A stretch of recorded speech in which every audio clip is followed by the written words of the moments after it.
Two charged in the murder of a missing man. The police forensic identification unit collecting evidence in West Windsor. Plus, an undisclosed financial boost. Primary care is the best way to keep people out of the emergency room. The goal, to connect more people without a family doctor with primary care. And bringing order to back alleys. It's going to take some work, but I think that it's certainly worth looking into. Exploring new safety measures downtown.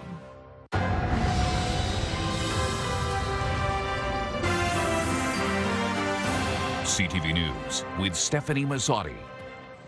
Good evening, and thank you for joining us both on CTV Windsor and AM 800. Major developments in an ongoing missing persons investigation. Tonight, Windsor police are saying for the first time they believe 37-year-old David Pavao has been killed, and now they have arrested and charged two people. All of this even though admitting Pavao's body has yet to be found. Joining me tonight to spell out all the details that we know to date, Michelle Moskey. Yeah, Stefanie, David Pavao was first reported missing in mid-August after going a day or two without contacting his family.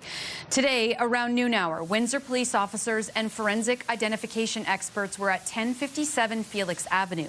We could see them collecting evidence both inside and outside of the home. Late this afternoon, Windsor police confirmed to CTV News this is in connection to Pavao's disappearance and now death. Detectives believe Pavao was killed on or about August 14th. Also tonight, police have arrested two people from a home in the 1000 block of Felix Avenue. 54-year-old Shane Lattiser has been charged with first-degree murder, while 49-year-old Marie Christine Hanna is facing a charge of being an accessory after the fact of murder and indecent interference with a deceased body. Viewers will also recall police conducted two public searches for evidence in Pavao's disappearance in the last 2 months. This one was held in mid-September in Windsor at two separate locations. 2 weeks before that, officers were searching ditches in Essex County. Throughout all of this, detectives would not say a foul play was suspected in Pavao's death, just that they wanted to find him. Police tell us today they are still investigating Pavao's death. They are still appealing to the public to help them with information and ultimately to find his body.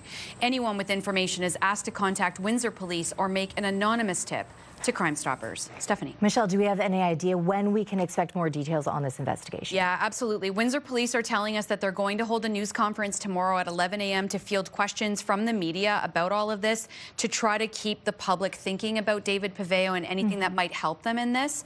We will be there. We will update our web copy, and we will obviously be back here tomorrow night at 6 o'clock to bring you the very latest. Okay, Michelle Moskey with our top story tonight. Thank you for this, Michelle. You're welcome.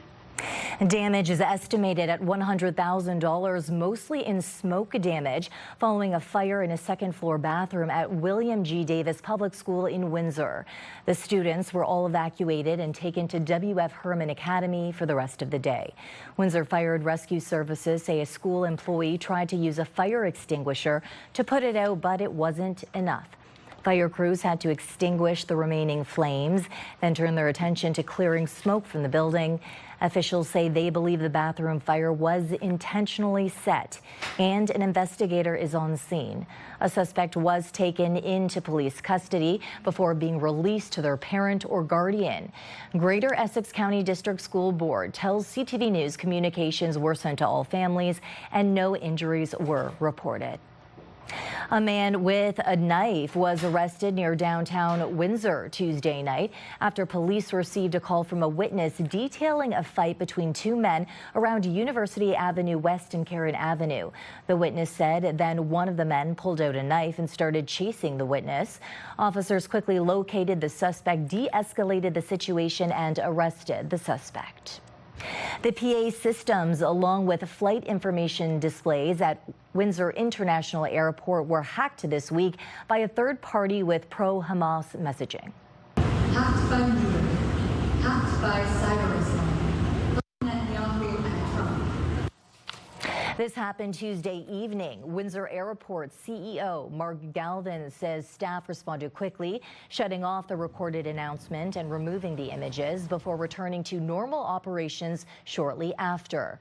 There were no flights arriving or departing at the time, so only a few people were inside the terminal. Transport Canada confirms it is investigating this incident, along with similar cyber attacks at airports in Kelowna and Victoria, British Columbia, where the scheduling board stopped displaying flight information and instead switched to messages in support of Hamas. The screens read, quote, "Israel lost the war, Hamas won." The message also called U.S. President Donald Trump a pig. CTV meteorologist Gary Archibald joins us now for a first look at the weather from the top of the Bell Building tonight. Gary, on and off showers is what we're talking about. We could see that, definitely. Good evening, folks. We're talking about potential buildup of this new system moving in. But before we get there for Friday and Saturday, we are cool. It's been a clear, beautiful day. Beautiful blue sky still overhead as we head towards twilight, but a frost advisory. Now, note, the frost advisory does show a particular municipality, but it's not set in stone. Of course, there will be some leeway. And there is a chance that we could see some of that cooler air bleeding over those county lines. So keep that in mind through the overnight. Early morning temperatures near the freezing mark. The system that is on approach is moving through northwestern Ontario and upper Michigan, headed our way. Looks like Friday, Saturday, although warming up, will be wet. I'll break down what you need to know as we look further and beyond just ahead. For now, I'll send it back to you inside at the desk. Now on the matter of Stellantis moving production of the Jeep Compass from Brampton to the U.S., the Prime Minister says he's had a conversation with the company president and was reassured. CTV's Mike LeCouture has more on what was promised and what happens going forward. They're looking at different model being produced in Brampton. That assurance came in a phone call the Prime Minister had 2 days before the company announced it was moving $13 billion in investment to the U.S. Mark Carney also reminded the global CEO that Stellantis committed to maintaining its full Canadian footprint in Brampton in exchange for federal and provincial money. We need to be strong in terms of making sure that companies that have done well by virtue of the various subsidies or initiatives that have been made meet their obligations.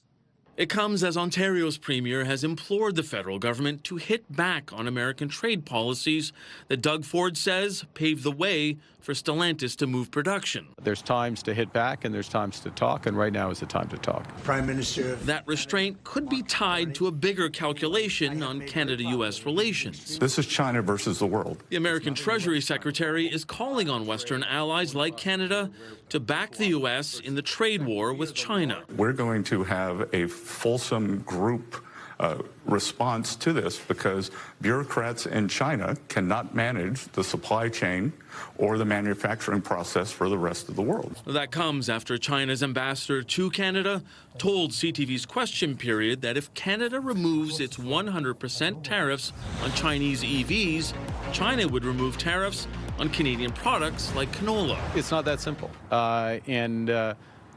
Nor is the relationship in the auto sector that simple as just open a door here with China with no impact on the relationship with the United States and the impact on activity here in Canada. In the middle of all this, plans are underway for Carney to meet with President Xi Jinping at the end of the month on the sidelines of the APEC summit in South Korea. Mike LeCouture, CTV News, Ottawa. Meantime, the leader of the Ontario NDP, Marit Stiles, says she will be pressing the Ford government to push back on Stellantis when the legislature resumes on Monday. This wait-and-see approach that the Premier is taking is not saving a single job. It's not working, and so I'm very deeply concerned about it. Stiles says she and Windsor West MPP Lisa Gretzky warned the Ford government about the potential loss of jobs over tariffs back when Titan Tool and Die workers first pushed back against their employer. Stiles told the media today she's pleased to hear the federal government is considering legal action against Stellantis. She wishes that was also the plan from Ontario's perspective. Stiles was in Windsor speaking at the Provincial Building and Construction Trades Council conference that represents construction workers across Ontario. Stiles pledged to make sure taxpayer dollars earmarked for training goes to training workers. single penny of training funds needs to serve the trades, to serve working people, to be responsible to the taxpayer. And my commitment to you is that the NDP will protect the Skills Development Fund come hell or high water. Meanwhile, a boost today for primary care in Essex County from the provincial government. The Essex County Nurse Practitioner-led clinic in Kingsville is able to expand and take on more patients. CTV's Chris Campbell joins us now with more on this tonight. Chris. Yes, Stephanie, officials in Kingsville say this is just one more step towards closing the health care gap in Essex County and ensuring more people have access to consistent primary care. Provincial officials announcing funding Thursday morning for the Essex County Nurse Practitioner-led clinic in Kingsville. Primary care is the best way to keep people out of the emergency room, and that's why we are focused on getting primary care to everybody in Ontario. The undisclosed dollar figure on this second stream of funding is a follow-up from last year's announcement of more than $424,000 in February of 2024 to allow the TMC Urgent Care Clinic on Main Street to expand. There was a huge need in this area, so we were successful last year with the announcement to roster 1,200 patients. The investment, part of a larger provincial initiative to connect more people to primary care teams. And now with this new announcement, we are able to roster an additional 800 patients who are able to have access to this full gamut of care within our clinic. The clinic's team says this is permanent support to help patients who don't have a family doctor to get primary care, a growing concern, especially in rural communities. They're the best. They're the absolute best. I broke my kneecap last year by accident, and it was the nurse practitioner who knew that I had a blood clot when I fell, and that, I think, saved my life. That's great. That is great. And this is good. It's good to be in Canada, and it's good to have the medicine here. When you have great partners to work with, you can make things happen, and that's why we now have 2,000 more people in and around Kingsville connected to primary care. This follows news from Erie Shores Healthcare in Leamington, which unveiled a new primary care referral pathway on Wednesday. And so this is a really important point where when patients are discharged from the ER or discharged from an inpatient unit or our admission discharge unit, that we're attaching patients to the nurse practitioner-led clinic in Essex and or through WeCHC in real time. And that's allowing us to minimize revisits to the ER or readmissions as well. Together, both initiatives aim to strengthen the local healthcare network, keeping more residents connected to ongoing care and reducing pressure on local emergency rooms. Nurse practitioner-led clinics are part of the solution to providing greater access, especially as patients are leaving hospital or leaving emergency departments or trying to avoid an emergency department visit. Officials say partnerships between hospitals and community clinics are the key to improving access, especially in areas struggling with doctor shortages. And they note the team in Kingsville can start rostering new patients up with the nurse practitioner immediately. Stephanie? Exciting. Okay, Chris Campbell tonight. Thank you for this. So for our question of the day, we want to know if you have a family doctor. Go to our website to cast your vote, ctvnewswindsor.ca. Yesterday, we asked if you are confident the third shift is coming back to Stellantis. More than 800 people voted. 54% of them say no. Essex County is eyeing the addition of 8 new paramedics to meet the region's growing population. During their meeting Wednesday evening, Regional Council gave the initial approval for several new staffing positions prioritizing EMS. They will require final approval, however, during the 2026 budget. This comes as a separate report sheds light on the state of response times. Response to sudden cardiac arrest is lagging behind targets, largely due to down staffing, call volumes, and overall resources. So we got to make sure it's balanced. So some of the positions that you saw, 8 paramedics, 4 primary care, 4 advanced care, that's coming out of our master plan. It's calling out for 2 12-hour shifts next year. We're looking to jump on that and get that going. You know, it's a balanced approach. We got to make sure that we're growing equally. Some residents living near Bradley Park in Windsor's West End are encouraging the neighborhood to report concerns regarding a small encampment in the park to 311. The call is circulating on social media, as you see here. City officials say they can't detail the exact number of complaints that have come in so far, but Ward 3 City Councillor Ronaldo Agostino says he has received calls about this particular encampment in the last couple of days. Agostino says support will be sent out in the next few days to inform that individual of the resources that are available to him. Now, in a statement, Windsor police say they are aware of this small encampment and are working with the City of Windsor and Family Services Windsor Essex to connect the individuals involved with the appropriate social resources. They go on to say our focus remains on compassion, safety, and collaboration for everyone involved. Neighbors tell CTV News the encampment has been there for about 3 weeks, but there are mixed reactions about what should be done next. It's not a living area. It's a park. They don't belong there. The city should look at it. You know, we don't need outside people living in a park. He's not bothering anybody. His dogs are quiet. He keeps them tied up. He hasn't bothered anyone. He's harmless. Downtown Windsor could be getting a new 17-story hotel and residential building near the southeast corner of Wyandotte Street East and Olette. Ward 3 Councillor Ronaldo Agostino won't share who the developer is, but says the proposed hotel and condominium would be an addition to an existing 2-story commercial building. A public meeting will be held on the evening of November 6th to discuss this development. Agostino says adding more housing is important for downtown Windsor. Anytime we can get more people living down in the core, that's when you're going to get more amenities. That's when you're going to see some of these vacant stores open up because people are going to need the services that residential places provide. So I'm certainly behind them 150% and going to try and do what's best to listen to all the residents who may have concerns, which I doubt will be many, but really help them get this project over the finish line. Now, do you have thoughts or comments on a story? Send us a text at 10400. You can also send photos and videos too. Still ahead on Windsor's news leader, a federal crackdown on violent offenders. Prime Minister Mark Carney says it will no longer be up to the Crown. A bold idea from a city councillor, gated alleys to boost safety downtown. Could it work in Windsor? The pilot plan next. And tomorrow, security, safety, and a closer look at Canada's busiest border crossing as an MP and CBSA team up. That's tomorrow at 6 on CTV News.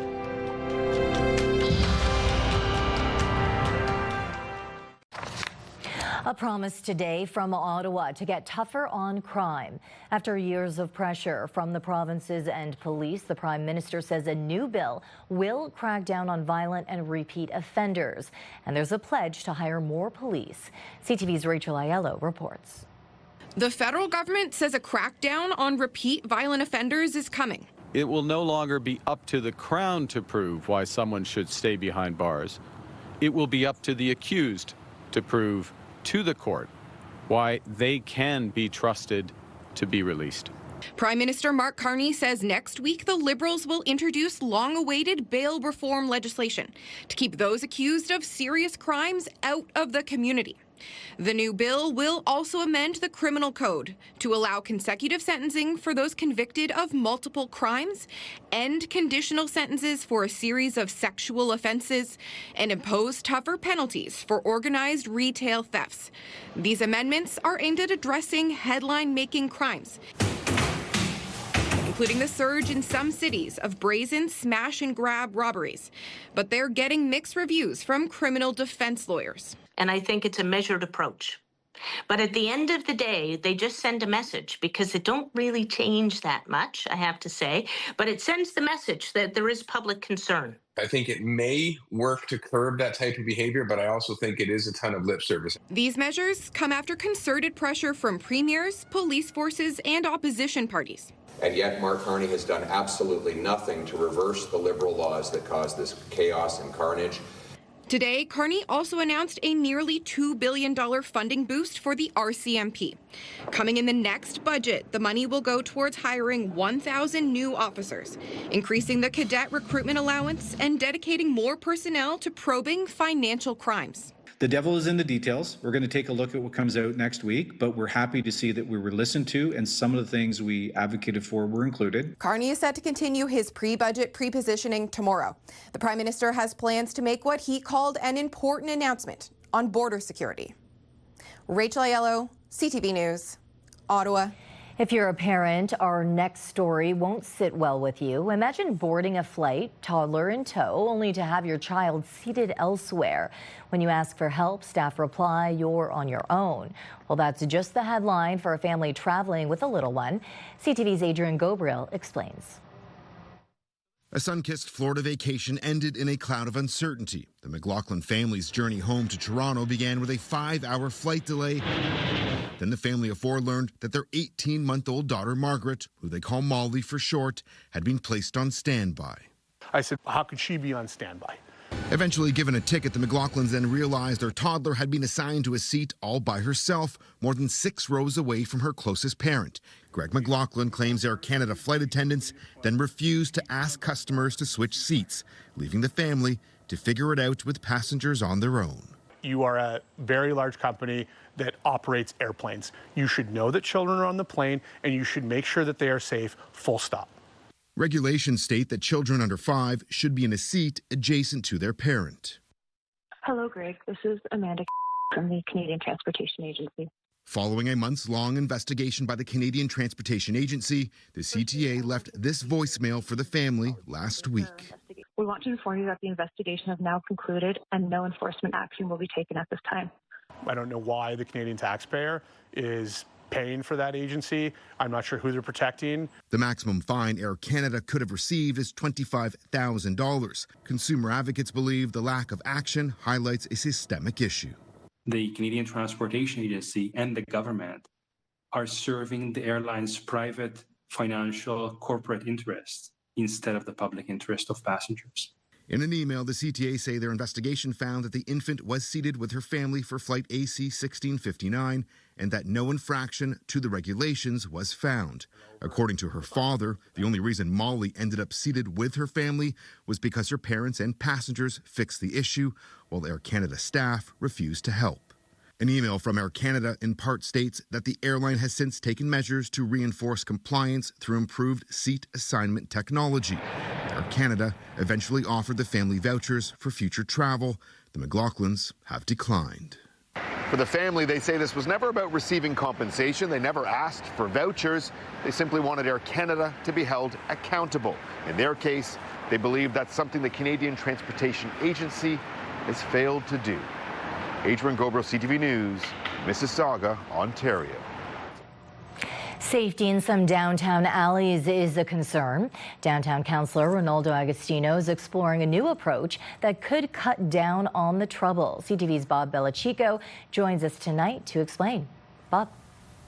Well, Stefanie, the driveway that I'm standing on here in South Walkerville used to be an alleyway. It is private property now, and at the end of it is a gate with a lock that blocks the other side of the alley. Now, this is a concept that Downtown City Councilor Ronaldo Agostino wants to bring to his ward.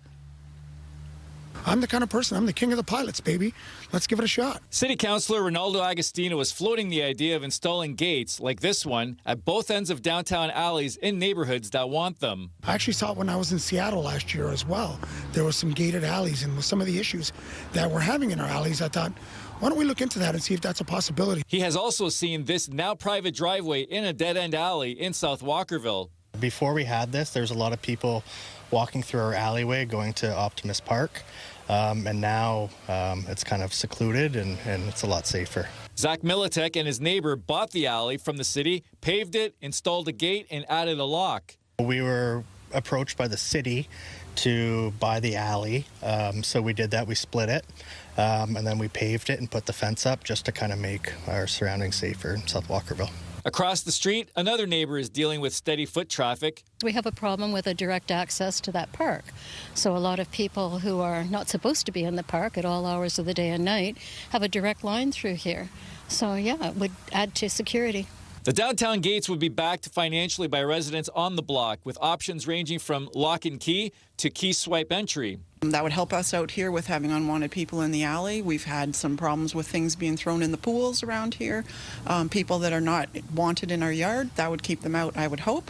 I think it's a great idea. But not everyone's convinced. I get frightened that you bring more people to an alley that has a gate. They're going to make it their own, and they're going to start to take up residence in it.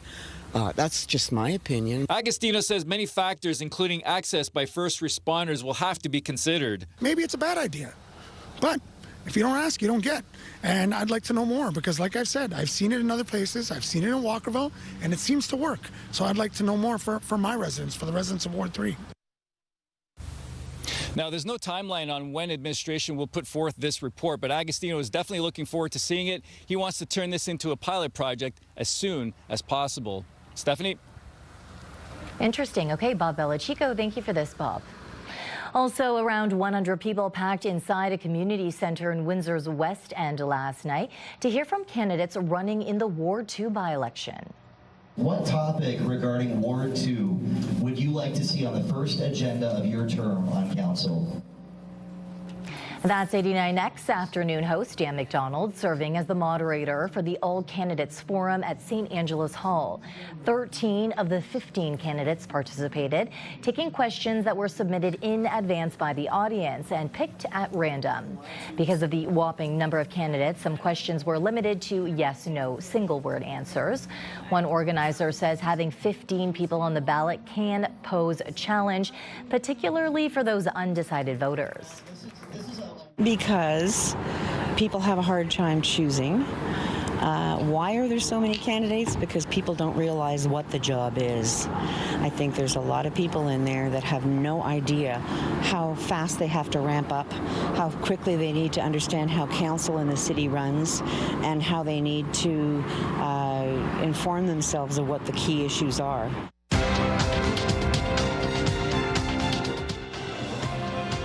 Canada's main stock index was weighed down by losses in the financial sector. In Toronto, the TSX lost 178 points. In New York, the Dow fell 301, the Nasdaq dropped 108.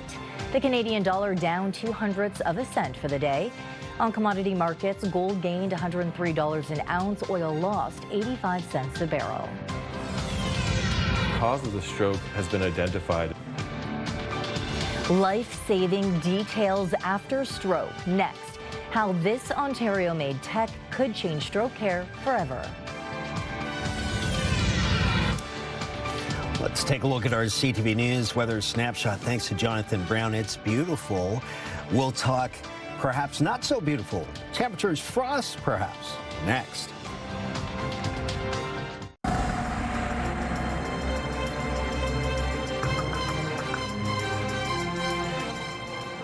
We're seeing those colors on the leaves change more and more as the days go by. Gary joins me again for an extended look.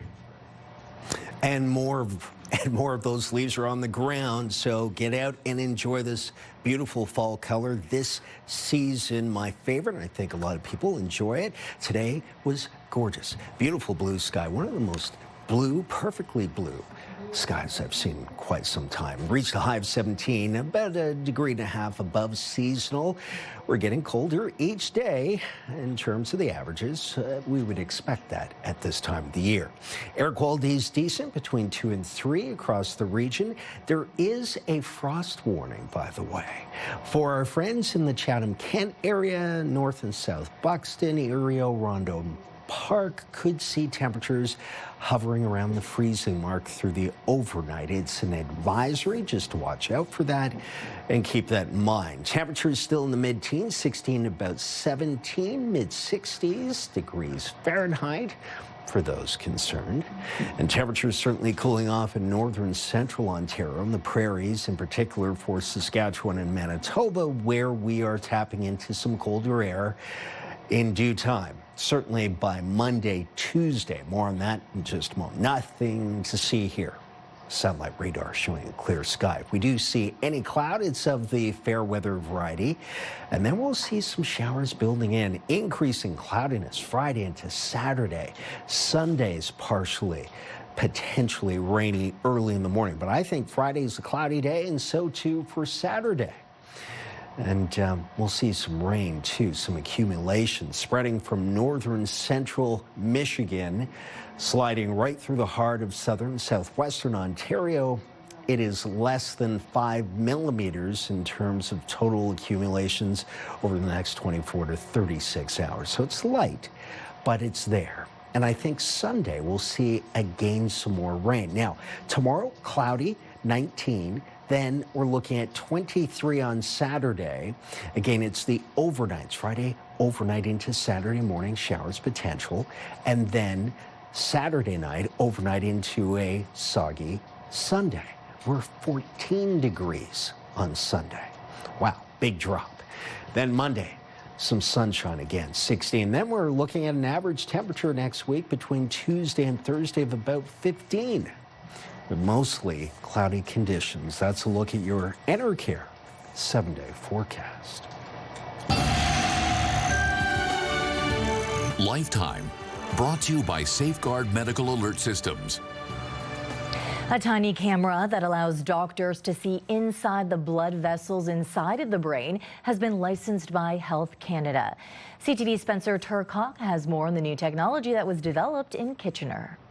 Previously, this patient had multiple strokes beforehand. As a super thin camera weaves through the blood vessels of a patient's brain, vital information is uncovered. The cause of the stroke has been identified, and this is what's called an ulceration. The venomicroangioscope is the only tiny camera, though, that's able to go inside the small blood vessels in someone's brain. Physicians often rely on fluoroscopy, which essentially relays a 2D black and white image, but this high-tech camera developed in Kitchener is less than a millimeter in diameter and provides a high-resolution, real-time, full-color look inside. Well, you might have an obstruction in an artery, but you don't know what it is. So it could be a blood clot, it could be some sort of plaque. So if you treat it properly the first time, with this new information, the patient could do better. Over 40 procedures across Canada have been completed with the camera, and now an exciting breakthrough, full Health Canada clearance. It allows us to roll it out across Canada, sort of barrier-free, and bring this technology to more patients. So it's the only angioscope that's sort of rated for the neurovasculature. We're not just miniaturizing the actual catheter itself, we're miniaturizing the technology. So with the microangioscope now available for sale and clinical use in Canada, it shows that a little camera can go a long way with the most complex of procedures. Spencer Turcotte, CTV News, Kitchener. On Monday, International Chefs Day will take on an extra meaning in Windsor, Essex, as UHC Hub for Opportunities hosts its 3rd annual Pastabilities Luncheon at the Chicharo Club. More than 20 local chefs will team up with the Culinary Federation of Windsor to serve up pasta and raise funds and awareness for food insecurity in our region. All proceeds support UHC's food programs, including their food bank and community kitchen.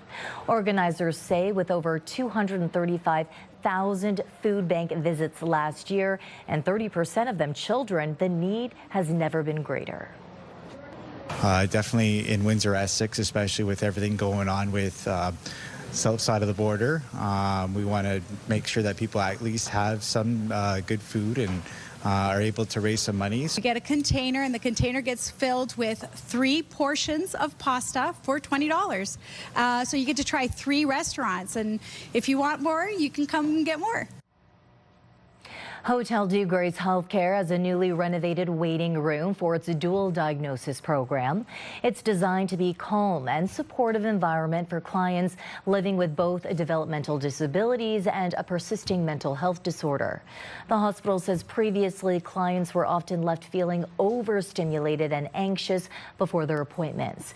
Together, staff, families, and Mary and Ernie Serbo, who lost their son Giovanni, raised over $47,000 to bring the new design to life. It looks like Johnny has a special surprise for me coming up in What's Up YQG. Go Mel! Go Mel! Stay tuned for all the details.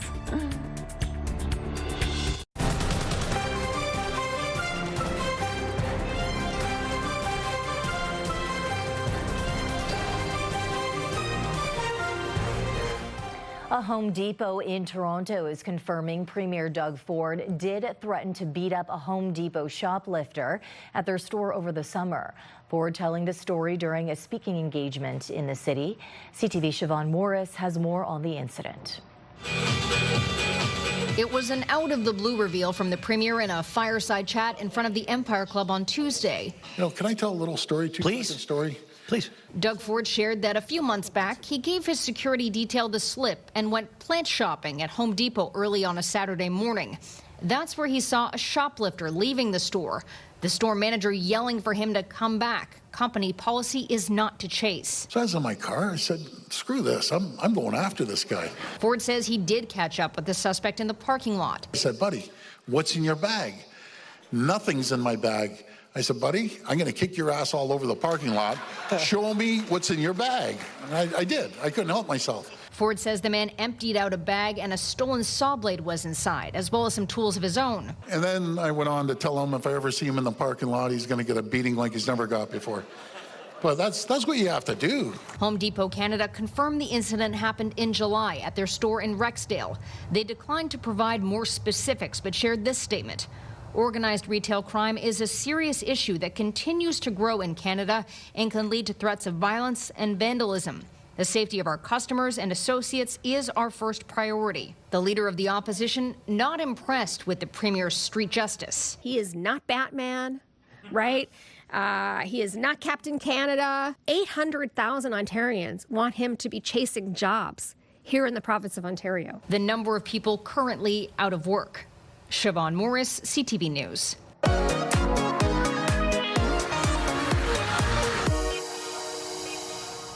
Turning now to our new weekly segment, What's Up YQG, with Johnny Parks from our sister station Virgin Radio and our own Melanie Kentner. And Melanie, you are starting in a galaxy far, far away. Yeah, the Windsor Symphony Orchestra is bringing the music of Star Wars to life on Saturday. Oh yeah, I am so ready for this. I can practically hear the Imperial March right now.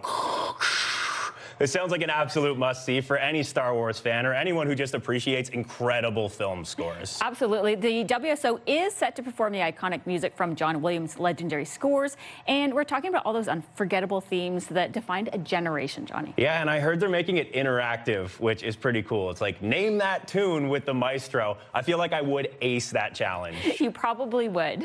And there's another interactive event on Saturday. It's at Tecumseh Mall. Yeah, this sounds like a blast, too. From 11 a.m. to 3 p.m., it's broomsticks and brushes, so it's a fun Halloween pumpkin pottery painting event. Perfect for getting into that spooky spirit, and the best part is proceeds support Crime Stoppers and the Art Splash Atelier. Yeah, it's pretty fantastic. So for a $10 donation admission, you get to unleash your inner artist and help out some great local causes. Spooktacular.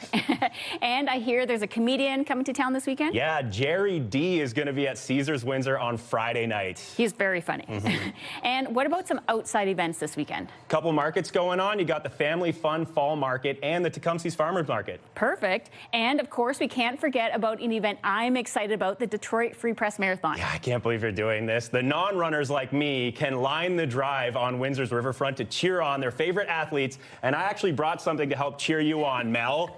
Wow. Look at you go. You're #1. I am going to be twice as fast because of this sign. It also is celebrating the Star Wars Symphony. May the course be with you, Mel. That's amazing. Thanks, Johnny. And that's What's Up YQG. 5K a day is back on 93.9 Virgin Radio. Listen to Hannah and Johnny in the morning for your chance to win $5,000 Every weekday. 5K a day. Virgin Radio. This is your CTV Windsor Our Community Calendar. Wines for the World. Windsor Essex Premier Wine and Tasting Event is back, brought to you by the Rotary Club of Windsor Roseland. Friday, October the 24th at the St. Clair Center for the Arts. See you next time on Our Community.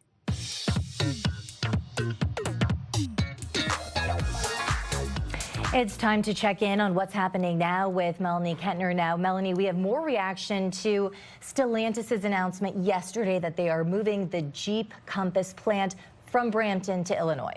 That's right, Stefanie. So 3,000 people have already been laid off, but the company told them to stay tuned for updates. The president of the Automotive Parts Manufacturers Association is discussing the Stellantis plan and transition. Flavio Volpe says many workers are holding out for the possibility of a return to the plant. These are wages, $45 plus pension benefits that are jobs that people hang around for, that they pay mortgages and they feed families and they make the most advanced manufacturing products in the world. We've got more details online at ctvnewswindsor.ca. And Melanie, we have another great story online. A lottery winner, a little more elderly than we usually report. Yeah, that's right. I mean, I love these stories, and wait till you hear how he's going to spend the money. So Brian Brownlee says he plans on getting some work done on his truck after winning $1 million. He won the Max Millions prize in the August 19th Lotto Max draw. The winning ticket was purchased at Circle K in Wallaceburg. And you can find more lottery stories on our website. And in our social spotlights, kids do the strangest things sometimes. Our toddler only wanted to bring one thing with her on our walk today. I'm not sure if I should be worried. Mumu, what's in your handbag? A knife. What? You're dressed like a vicious... Well, you heard her. She said a knife. Dad's not sure why she picked that toy for the walk, but after a quick chase, the weapon was apprehended. So cute, Stefanie. Thankfully, it's a toy knife. That's all I have to say, because I've caught my son a few times like this, and I'm like, don't move, don't move. So thankfully, yeah. Never know what they're going to bring. Yeah, for sure. So if people have video at home they want to send you, how do they do it? That's right. They can email us at newsnow@bellmedia.ca or text it to 10400. I'd never even heard of the New York Times when I was a kid. From solving Rubik cubes at school to cracking the New York Times crossword, the puzzle-loving prof making headlines next. The latest news to start your day. Interviews, conversations with the top officials, the difference makers, and personalities in Windsor, Essex. Only on Windsor, Essex #1 morning show. It's Mornings with Mike and Meg on AM 800.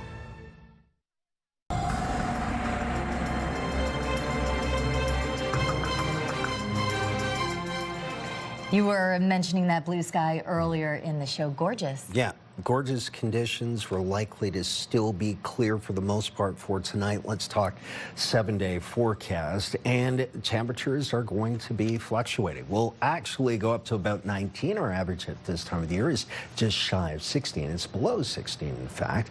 Cloudy tomorrow. Showers possible through the overnight into Saturday morning, warming up to 23 in the afternoon with some cloudiness and some sunny breaks. Saturday into Sunday, a big drop in temperatures from 23 down to 14 and showery on Sunday. Monday, some fair weather, sunny. And then the average temperature tapers off Tuesday, Wednesday, Thursday, 14, 13, 11. We'll be in and out of some showers and cloudiness. So it's par for the course at this time of the year. Okay, thank you, Gary. Sanjay, a busy night ahead. Yeah, that's right. A couple stories that we're working on for tonight. A fun one in particular. You may not have realized that one of the recently eliminated castaways on Survivor is actually from our area. I had a chance to speak with 39-year-old Jeremiah Ng from Tecumseh. We'll hear from him tonight at 11. Also, as holiday shopping season approaches, many Canadians, they're turning to artificial intelligence for help. We'll have those stories tonight at 11. Okay, thank you. And a chemistry professor's puzzling hobby is being recognized by the New York Times. And his crosswords are adding up to something pretty remarkable. Here's Adam Sawatsky. This is not a story about realizing a childhood dream, because back then, Mark McLaughlin was unaware of a crucial reality. I'd never even heard of the New York Times when I was a kid. Instead, Mark would regularly borrow his mom's magazines to complete the printed puzzles before learning how to effortlessly solve a Rubik's Cube. Everybody would bring their cubes to me at school, and I would solve their cubes. While he would grow up to become an award-winning chemistry professor, dean of science at UBC, and prolific Aloha shirt wearer, And I feel like they brighten the day for everybody else in the room. it wasn't until Mark was pursuing his postgraduate work at MIT in the late 90s that he discovered the pleasure of completing a crossword. I just completely forget about work and that I have another life and immerse myself in the puzzle.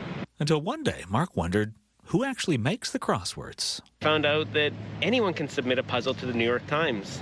So Mark taught himself how to design crosswords by hand, which can take between 30 to 80 hours, and started submitting them. And promptly got it rejected and tried over and over. But Mark persevered until he finally got his first puzzle published in the Los Angeles Times. It was amazing. Yeah, super cool to finally get one accepted. Since then, Mark has upgraded to using a computer to make more than 75 puzzles. And I like trying to come up with new, clever themes that other people haven't thought about before. While having a complex puzzle published can earn more than $2,200, Mark says seeing his work printed in the prestigious New York Times Weekend edition is priceless. And Sunday New York Times has felt the best. Bigger than anything else in your career? I think so. While the puzzle-loving boy he once was never knew to dream this big, I never imagined I'd be doing this as a hobby. the professor he now is hopes his puzzling pastime, like teaching in aloha shirts or riding with dinosaurs, proves to be both educational and entertaining. I hope that people enjoy it and learn something new. Adam Sawatsky, CTV News, Vancouver. So exciting, and he's clearly so passionate about this hobby. I completely understand the passion here because last year I got into a binge of Sudoku and I just started getting obsessed with it. Every drive where I was a passenger, I'm just ignoring the driver doing Sudoku, so I can kind of relate to it a little bit. It's an addicting game. It is, especially when you're traveling on an airplane. Yeah, it's good brain mechanics, keeps you young, keeps the mind churning and healthy. So I am a fan of both Sudoku and crossword puzzles. Well, congratulations on getting those submitted in the New York Times. On behalf of our dedicated team here at CTV News Windsor, thank you for watching. For updates throughout the evening, go to ctvnewswindsor.ca. And I'll be back with your only late local newscast after the football game. Good night. Good night.